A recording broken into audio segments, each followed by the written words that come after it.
In Game of Thrones, the Winterfell Crypts are where King Robert asks Ned Stark to be his hand, where Bran and Rickon hide from Theon Greyjoy, where Sam Tarly tells Jon Snow about his parents, and where Sansa and Tyrion choose to hide from undead zombies. There is a lot of history in the Crypts of Winterfell. The crypts are likely as old as the castle, 8,000 years old, dating back to Brandon the Builder, if legend can be believed. All members of House Stark are buried in the crypts, and the Kings of Winter, or Lords of Winterfell ever since Aegon's conquest, have statues erected in their likeness, accompanied by a direwolf curled at their feet, and an iron longsword laid across their lap, so the dead Starks can't leave their tombs. Ned broke tradition when he ordered statues of his siblings, Brandon and Lyanna Stark, be built as well, even though neither of them ruled Winterfell. In the books, Jon Snow also believes that he will never rule Winterfell. He's a Snow, not a Stark, a bastard. But he can't help his jealousy of Robb, and even though it's dishonorable, Jon begins the story wanting Winterfell to be his. Over the course of the 5 books so far, Jon becomes confused with his personal identity. He thinks, Ygritte wanted me to be a wildling. Stannis wants me to be the Lord of Winterfell. But what do I want? Whether or not Jon still wants Winterfell, the Crypts are calling to him. They've haunted Jon's dreams for years. He says that all my dreams are of the Crypts, of the Stone Kings on their thrones. Something is waiting for Jon Snow in the Crypts of Winterfell, and sooner or later, he'll need to confront it. Every morning since they were kids, Jon and Robb would train together in the yard of Winterfell. Jon would pretend that he was Aemon the Dragon Knight, a bit ironic, and Robb would pretend he was Florian the Fool, or Ryam Redwine. He's the GOAT! The GOAT! Once, when Jon yelled, I am the Lord of Winterfell, Robb responded, You can't be Lord of Winterfell. You're a bastard born. My lady mother says you can't ever be the Lord of Winterfell. Jon wasn't the only one acutely aware of his bastard status. Robb loved him anyway, Ned kept his secret, and Catelyn mostly neglected him. And based on Robb's comment, she was probably a little paranoid that Jon's bastard blood would make him want to steal Winterfell from her true-born son, Robb. Years after this, when Robb legitimizes Jon and names him his heir, Catelyn still maintains this fear. Bastards are said to be born of lust and weakness, and have a tendency for betrayal. Jon desperately wants to beat the bastard stigma, and prove to everyone that he can be just as honorable as a true-born Stark like Robb. In Book 2, when Jon learns that Robb has been crowned king in the north, Lord Commander Mormont says, Robb will rule, you will serve. Men will call you a crow. Him they'll call your grace. Singers will praise every little thing he does, while your greatest deeds all go unsung.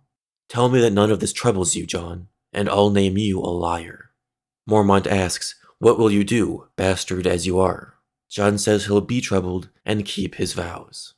So at the start of Book 2, Jon makes peace with the fact that he'll never have Winterfell, and he's destined to a life of servitude on the Wall. This tracks with his decision later on, when King Stannis offers to make Jon his Lord of Winterfell after defeating the Boltons. The circumstances would have required Jon to forego his Night's Watch vows and forsake his religion, the Old Gods, since part of the deal was that Jon would have to burn the ancient Winterfell godswood. It's true that once, Jon wanted Winterfell.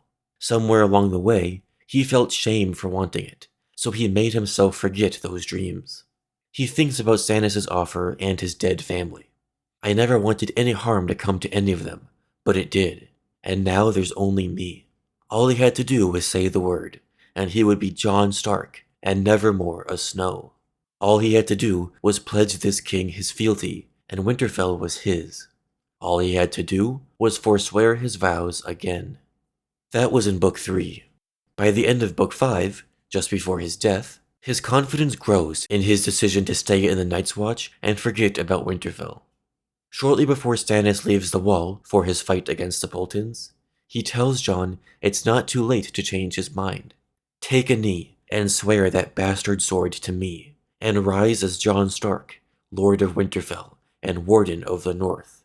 How many times will he make me say it? Jon thinks. My sword is sworn to the Night's Watch. But Jon is definitely huffing a bit of copium. In his second to last chapter before his death, Jon has a dream that he's on top of the wall, slaying every enemy who dares approach him.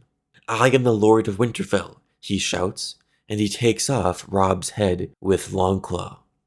Jon really considered Stannis' offer though. He wanted Winterfell, and he wanted Val, the wildling princess, to be his wife. He could have a son of his own blood, and name him Robb. He wanted it as much as he had ever wanted anything.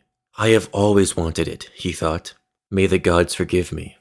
It was a hunger inside him, sharp as a dragonglass blade. It was food he needed, prey. He needed to kill and fill his belly with fresh meat and hot dark blood. His mouth began to water with the thought. Jon's daydream is interrupted by the return of Ghost. So deep down, a part of Jon wants Winterfell.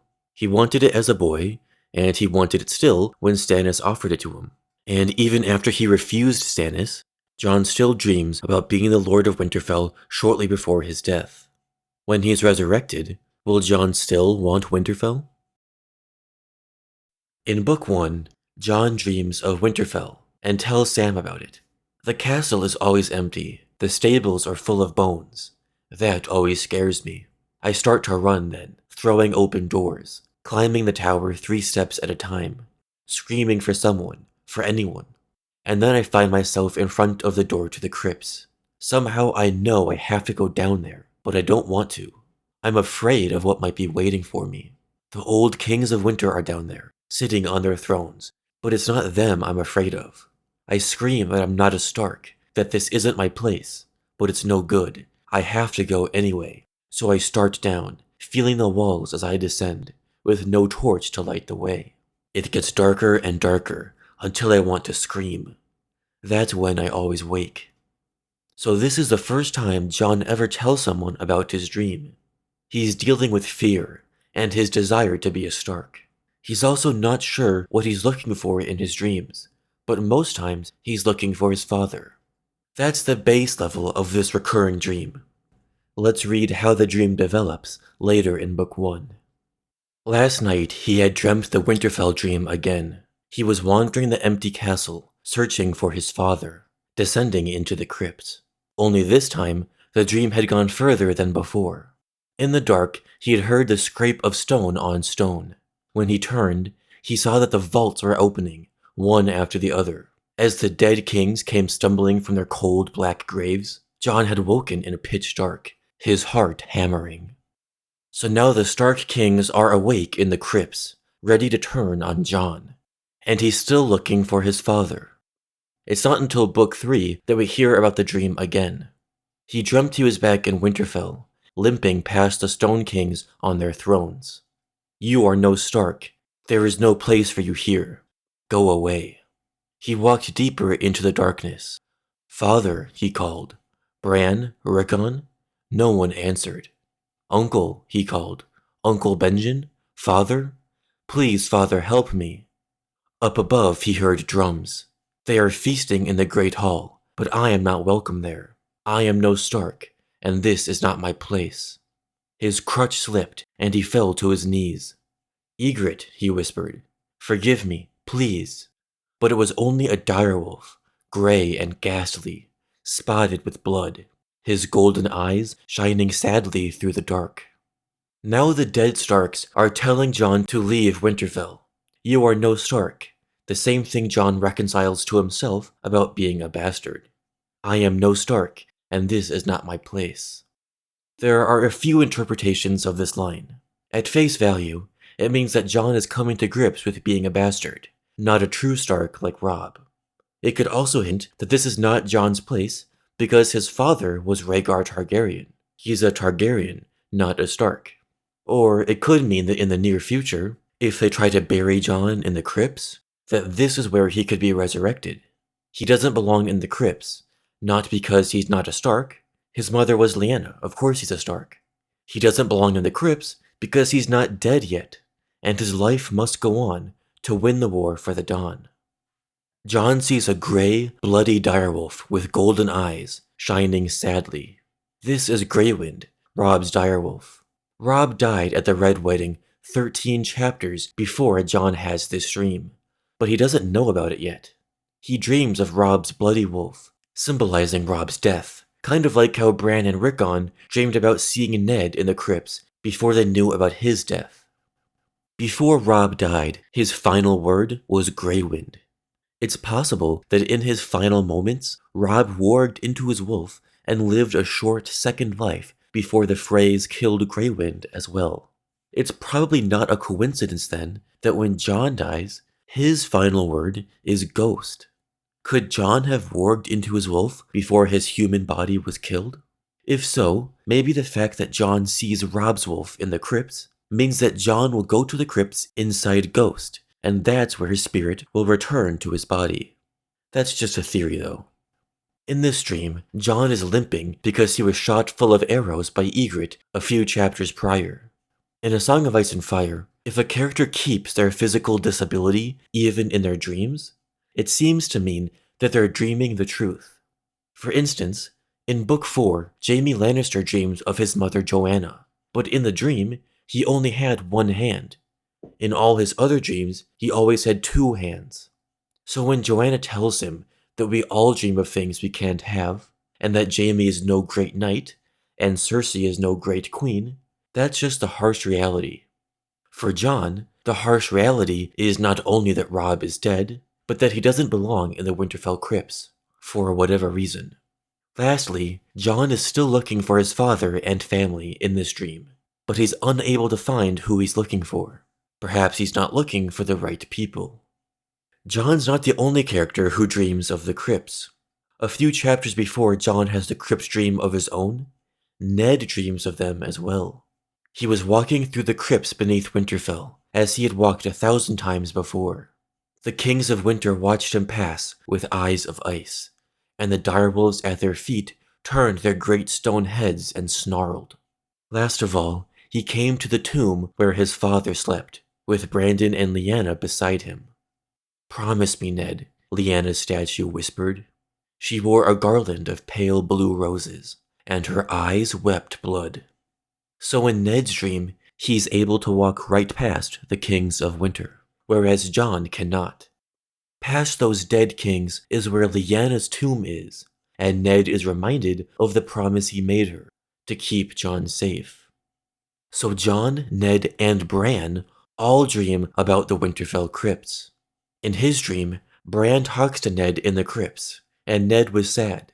"It was something to do about Jon, I think," Bran said. The dream had been deeply disturbing, more so than any of the other Crow dreams.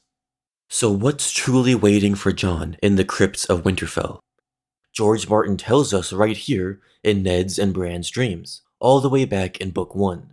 Past the Stone Kings, through the darkness and the terror, Jon will find his mother Lyanna. When Jon has these dreams of the crypts, he's always looking for his father. He thinks he should be looking for Ned, so that's why he can't see past the Stone Kings. I believe Jon will find the truth about his father down in the crypts of Winterfell, and I also have a theory about who will tell him. In Book 5, we learn that Catelyn Stark had sent Ned's bones up through the neck to be buried in the crypts of Winterfell. But Barbary Dustin tells us that Ned's bones never made it out of the neck. Howland Reed rules the neck in his moving swamp castle, Greywater Watch. Howland was one of Ned's closest friends and allies.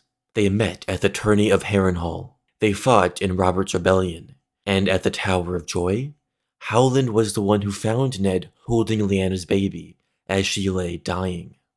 Howland knows that Jon Snow is the son of Lyanna Stark and Rhaegar Targaryen. Once Winterfell is clear of the Boltons, whether Stannis does it, or whether Jon is resurrected in time to win the Battle of the Bastards himself, I believe Howland Reed will finally emerge from the neck and bring Ned Stark's bones to the Winterfell crypts. And it will be there in the crypts that he finally meets Jon Snow, and tells him the truth about his mother and father right in front of Lyanna Stark's tomb, at the far end of the crypts, in the darkness Jon could never reach in his dreams. Ned's dream gives us the clue about what lies beyond the dead kings of winter who won't let Jon pass, his mother Lyanna's tomb. And Bran's dream tells us that there is something to do about Jon that Ned is keeping secret. A secret about Jon in the Crypts of Winterfell. The Crypts are hiding the truth of Jon's parentage, and that is where Jon's destiny lies in the near future of A Song of Ice and Fire. This is just a theory, and there are lots of ways Jon could learn about his parents, and different ways the Crypts could play a role in the story. Maybe at the Citadel, Sam Tarly will read about Rhaegar and Lyanna's secret marriage, and maybe Bran will see Rhaegar, Lyanna, and Jon in his dreams. Let me know in the comments what you think about this theory and the Stark men's dreams. Thanks for watching and subscribing. Oh, wow. Oh, I'm telling you. Oh, my goodness me. Oh, wow. I can't believe this. Men without cocks. You wouldn't find me fighting in an army if I had no cock. What's left to fight for? Family. Not without a cock, you don't. Maybe it really is all cocks in the end.